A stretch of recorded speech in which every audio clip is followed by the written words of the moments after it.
Hey everyone, it's Lapsab with TechPB again. Today I'll be doing the MacDev Droid Supergun show.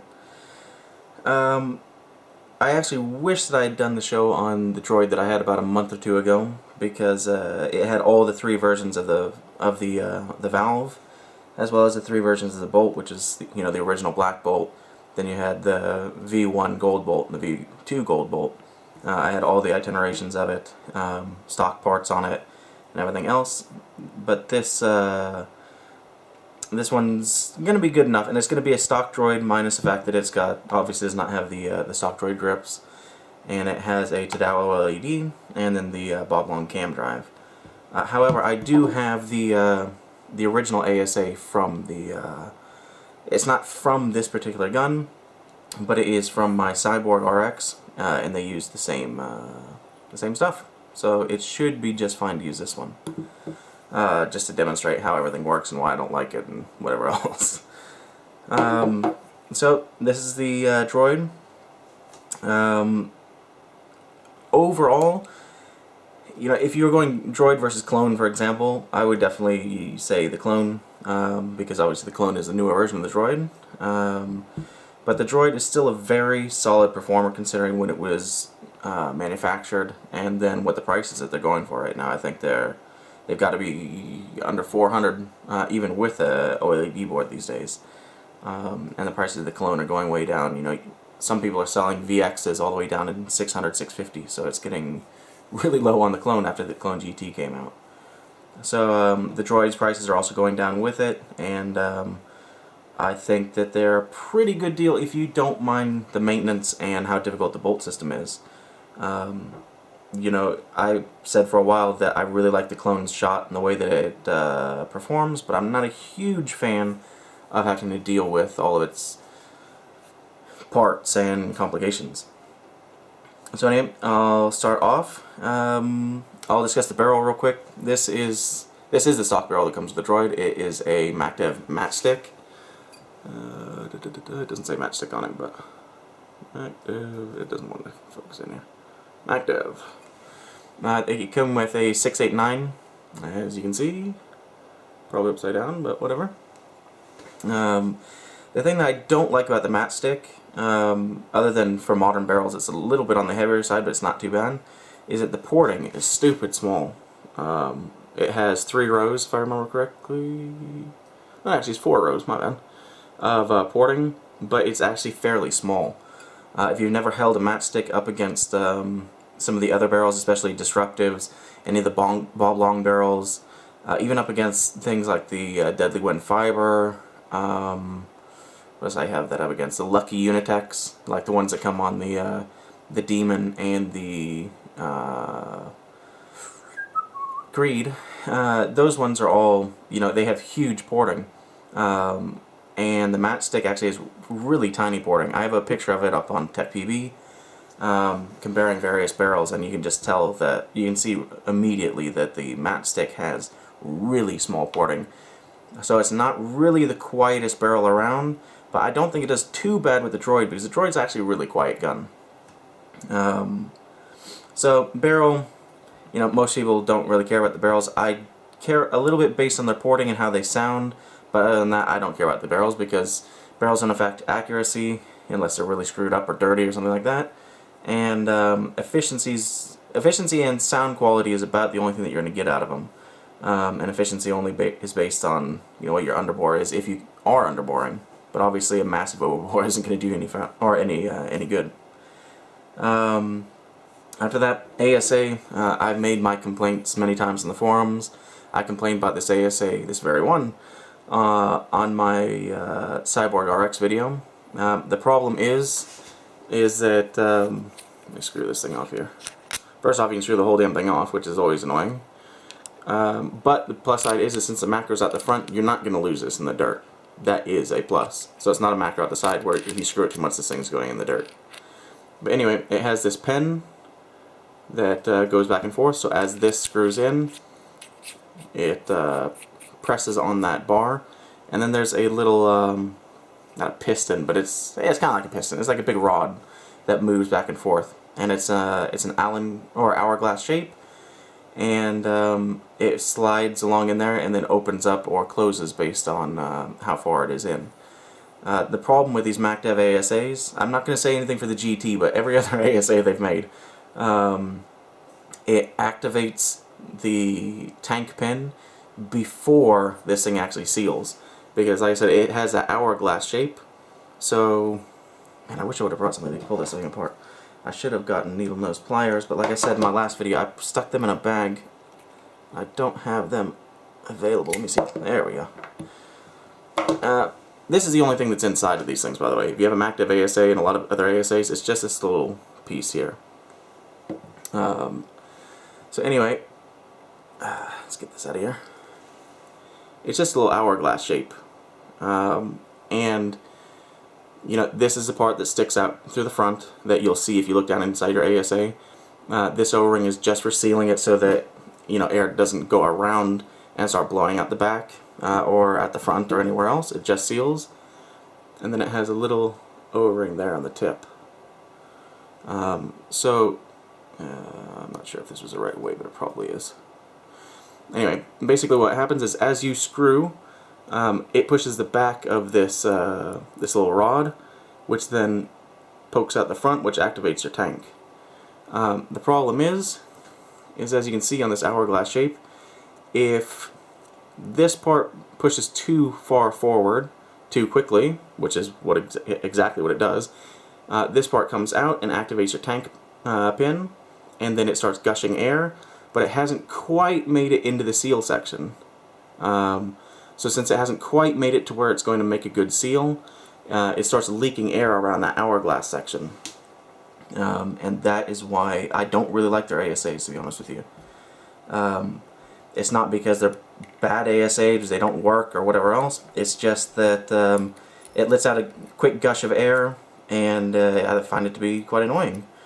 Scared some people in the pits several times, and it's just, you know, I don't like the way that it works. I don't like that it activates before it should. This is the same. I have the same complaint about the Creed as well, in case anybody was wondering. So you know, when you're screwing it in, it just starts gushing air until you get it sealed up. It's usually about a half turn. Really depends on the ASA. The last Droid I had was like a turn and a half, so that thing really gushed. But the problem is as you're screwing it, if you stop, or if you suddenly lose your grip or whatever else, the entire time that it's sitting there like that, it's just gushing air out through here. I find it to be annoying. So MacDev ASAs, I call them throwaways. Do they work? Sure, but I still am annoyed to no end by them, so I don't like to use them. Which is why I put the pops on my sideboard. Anyway, the guy that had this before was smart, put a cam drive on it. For those of you that have never used a cam drive, it's really simple. All it has is this little knob, and if you can see in there, you'll see the pin. As you spin this, pin comes up.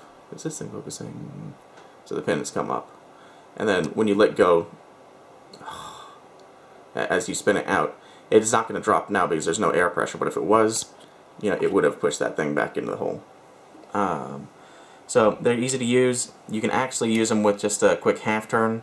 You don't need to do it the whole way. It also, I'm not sure if it has a magnet or what, but it always snaps in a spot, and it holds pretty well, so it doesn't randomly start turning. Which was, I think, what is it, the NT? It has that one that kind of hangs down, and if you clip it on something, it's actually pretty easy to move back and forth. And those things are like quarter turns. I think those are only quarter turns to activate and deactivate. So those ones I've accidentally not done full activations, but half activated them, which is a little bit of a pain in the ass if I've left my tank on and I've removed the bolt out of a DM or something like that, and I accidentally smack it into something, and then it starts leaking. But that's not really a big complaint. That's nitpicking, and that's usually my fault because I've hit it on something. So anyway, that's you're obviously not going to get the cam drive on not stock, at least on a Droid. So I'm not going to go into too much detail on that. I've already shown you how the ASA on this thing works.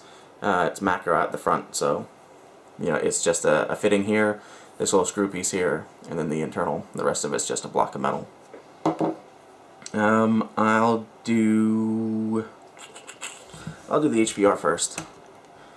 People that have seen my my cyborg video might think that they already know what this thing's going to look like, but the Cyborg Gladiator and the Gladiator that came on the Droid are just a little bit different.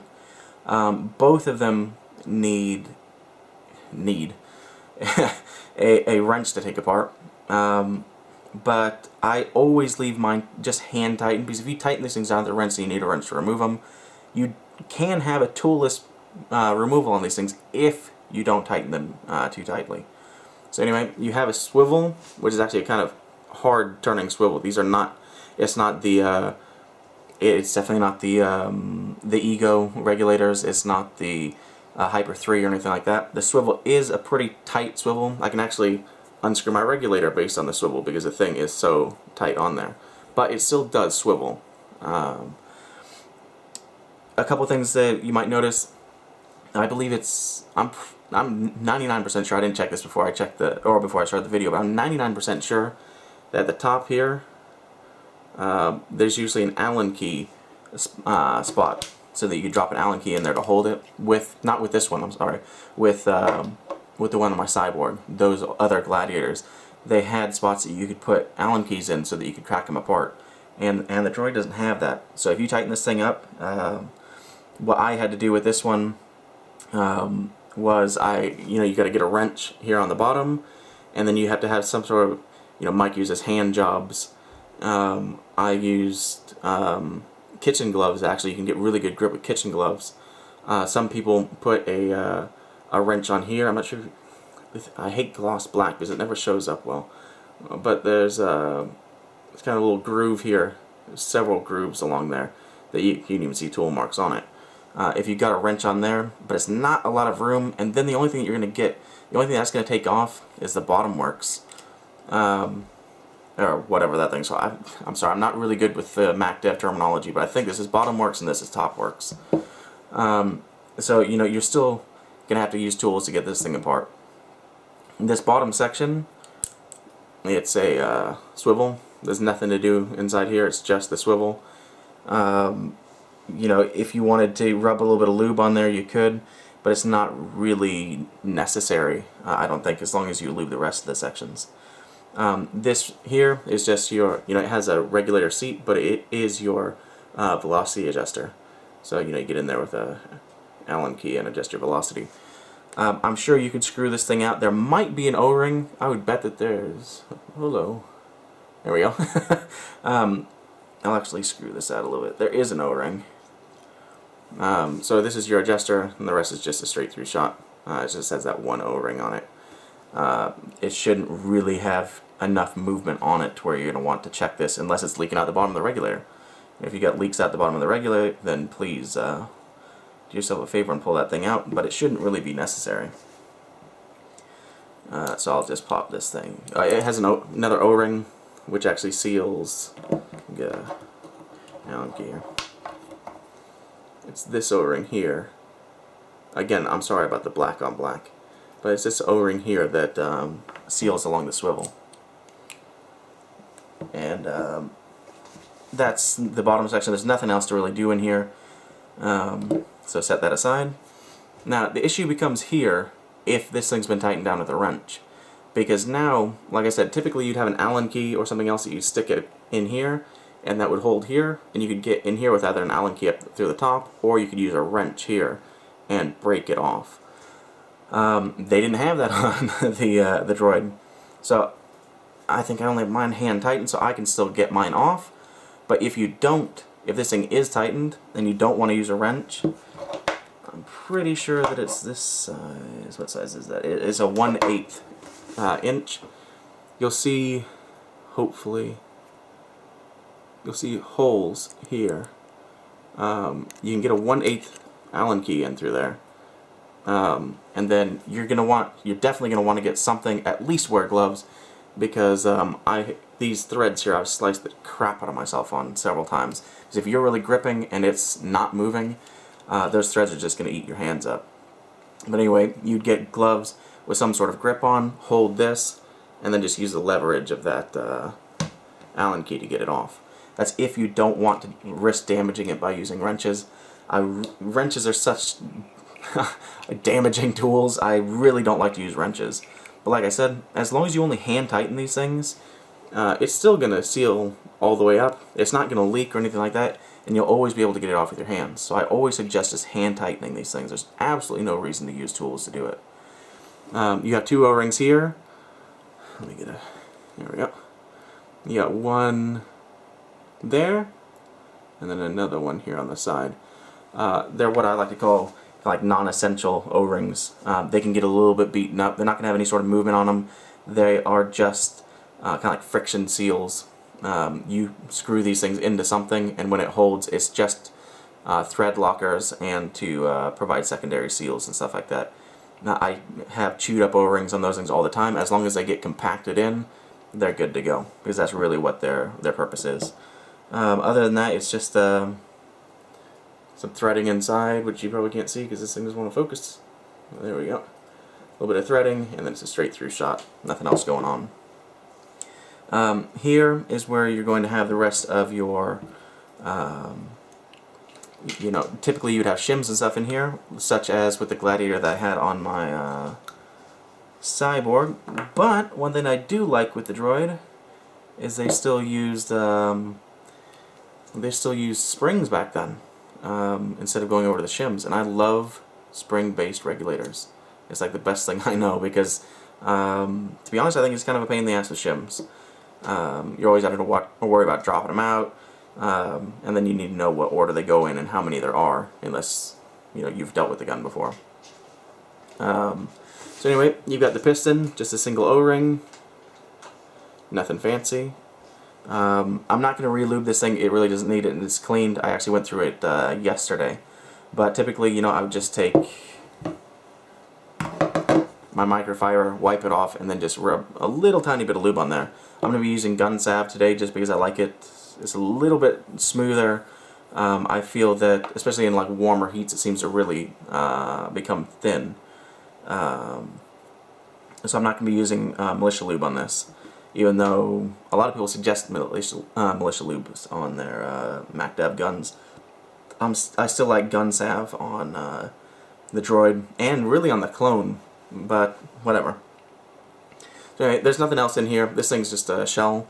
So when you're done with the piston, you're going to drop it in with the point facing out.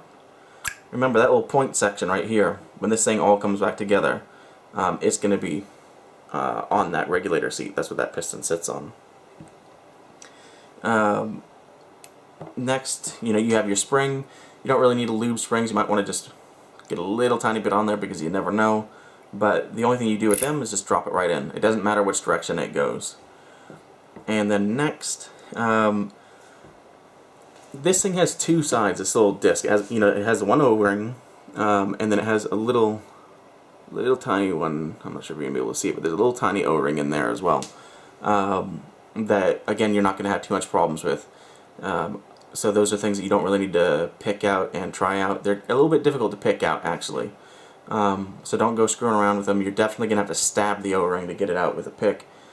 So I would advise against checking that unless you tried everything else. So it's just the 2 O-rings, and this thing's just a disc. A lot of people wonder, if they haven't checked when they pulled this thing out, they're like, okay, which side goes which? Now I'm going to show you the wrong way.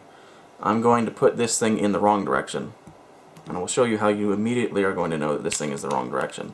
When you go to screw this thing back together, it's not going to go all the way in. There's a... I wish I had some better lighting here. But you'll see that there's a gap here. It doesn't go any further, and it just kind of stops.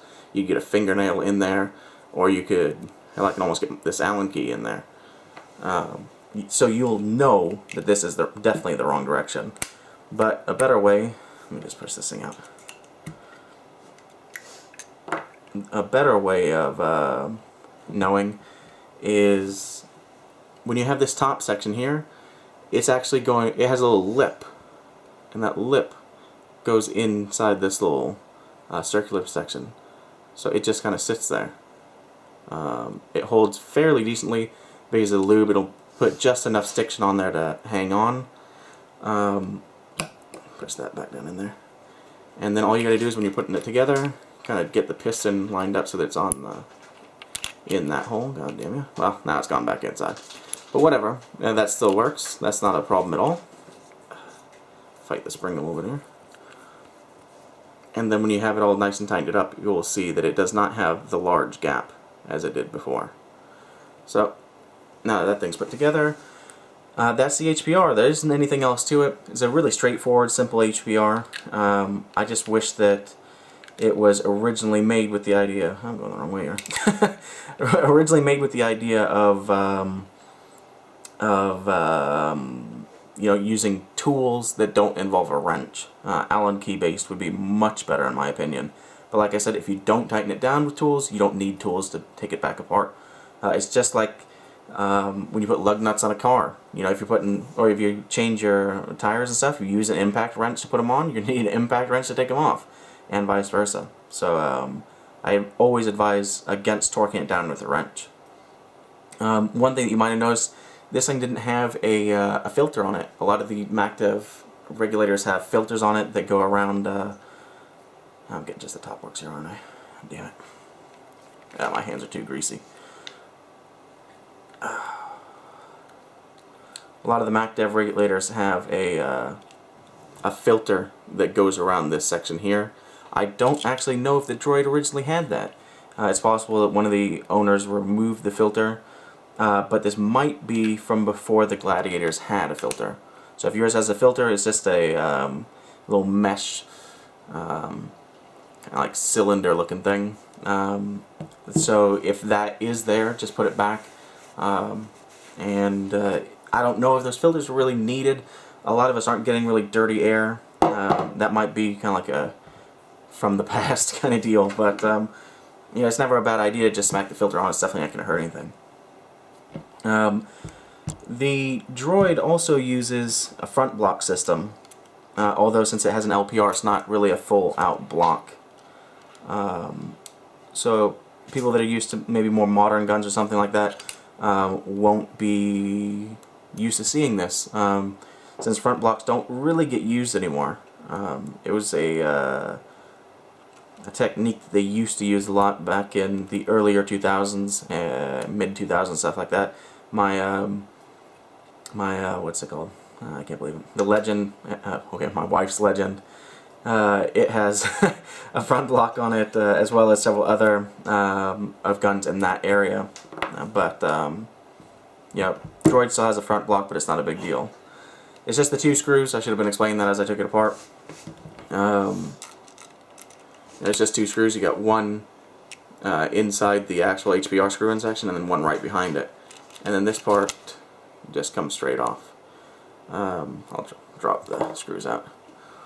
So you have a single O-ring that runs around here.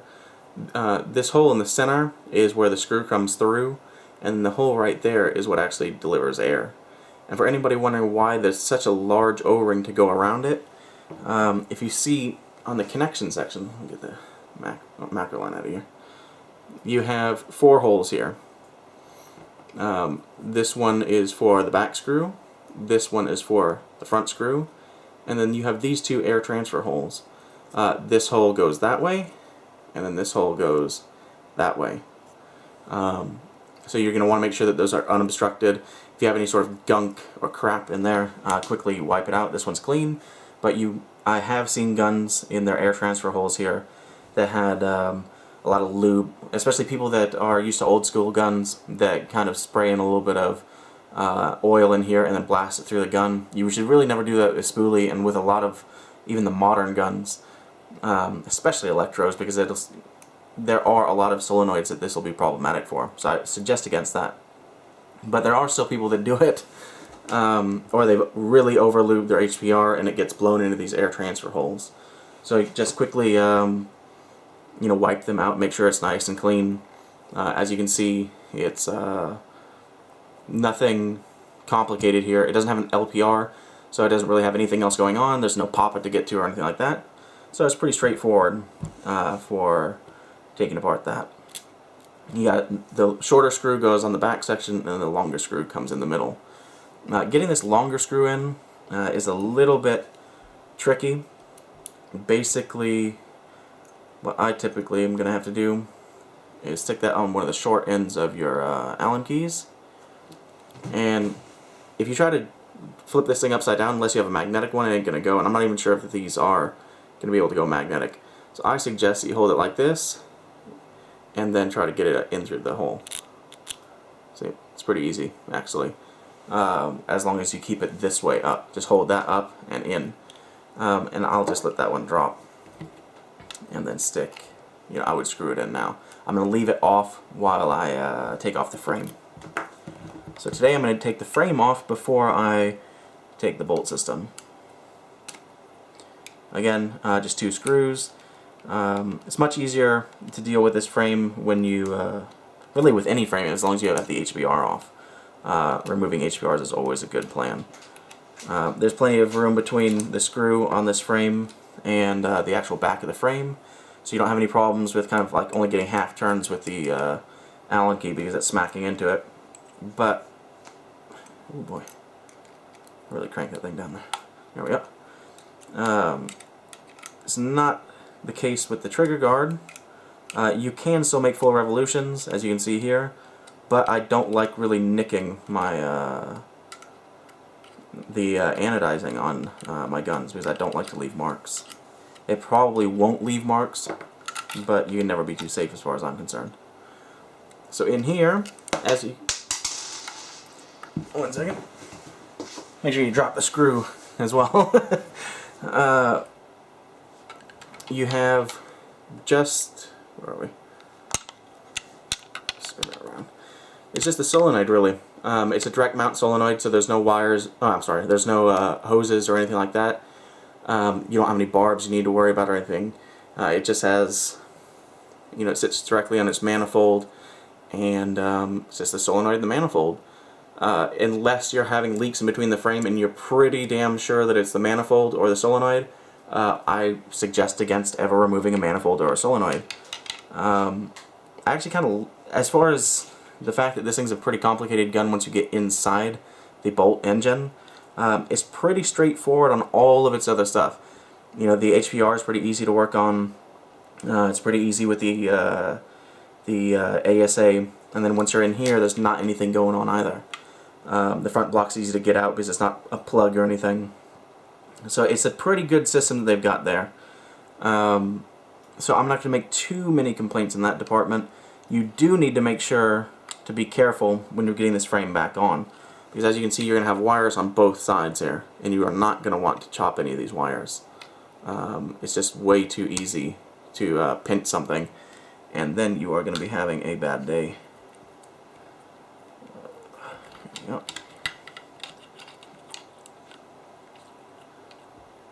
Let's get everything nice and tucked.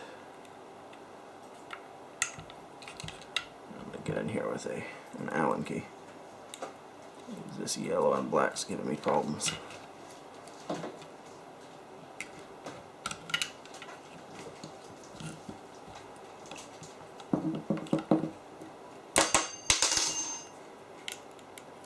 We'll just set that one on the floor for now. Come on, black wire. Wife's on her hands and knees. Thank you. There we go. So, what I suggest now is make sure that you're only using the shorter screws here. Maybe put a quick turn or turn and a half. Don't put too much pressure because, again, it's so easy to pinch some wires that you want to make sure that you... Let me get this thing aligned.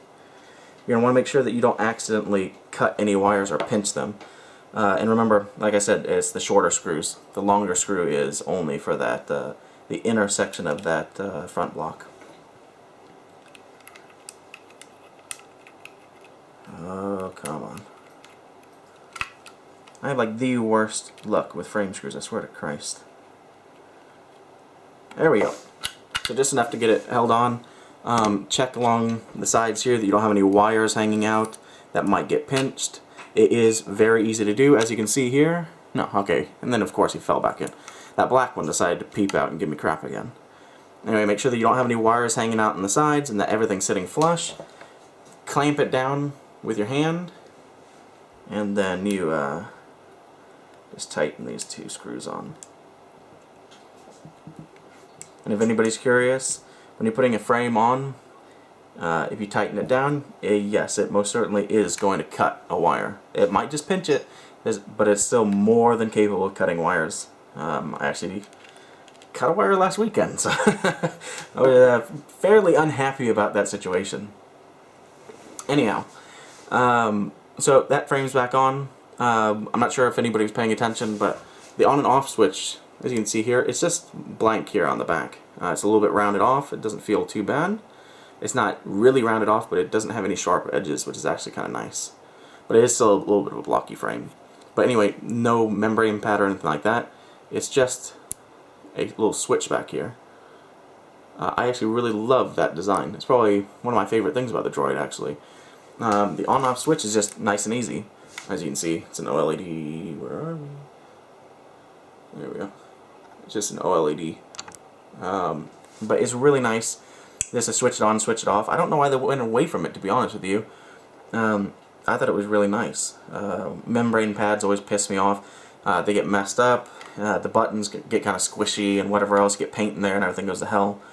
So the on-off switch is really nice. And it sits in a spot that's you're really not going to hit. It's really laid in there. So I think that was a really good design, actually. So it's a shame that they went away from it. I'm going to go ahead and put this thing back on. Drop the long screw out. Sticker on the end here. There we go. And then get the front block. What are we at? About 32 minutes? Not so bad. Haven't even gotten to the bolt end yet. But look at the bright side, people. You all knew what you were coming into when you went on one of my Supergun shows. And there's no LPR or anything else like that. Yep. So basically it's only going to be the bolt engine and a little bit of ranting left. Ooh, I think I'm cross-threading here.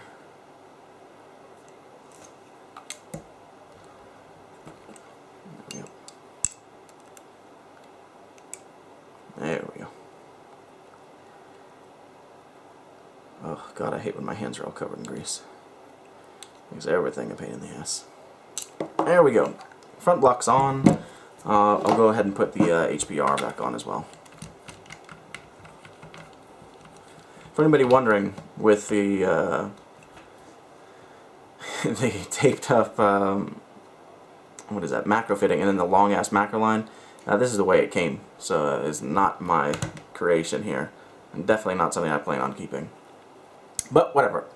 Other things about it, it's a MacDev gun. I barely even need to say it, but the trigger's crap. I'm just going to give you the best angle here. They put kind of like 245 degrees on it, so it's like a flat, and then it comes to a 45, and then the front goes another 45. They're pretty rough triggers. This one, I think it was only the Droid, at least out of their moderns, that had this kind of like double finger section, so it looks kind of like a deuce almost. I mean, it's obviously not a deuce trigger, but it's that kind of deuce feeling to it. But they're spring based. The spring's not very good. It has almost no pre and post travel, especially up at the top. You can't make any sort of adjustments off this trigger. I'm not sure what was going to show up, but you know, there's not anything that you can really adjust because it goes straight to the frame. So I couldn't make this trigger come any further out. I think they sit a little bit too flat. I like a trigger that comes, you know, out here. It's not curved out. It's just too flat. I know people. There's actually people that like that and whatever, but I think they're terrible. The feeling on it's not nice. I don't think they're very nice to walk. It just doesn't have enough movement. I have like pre and post travel as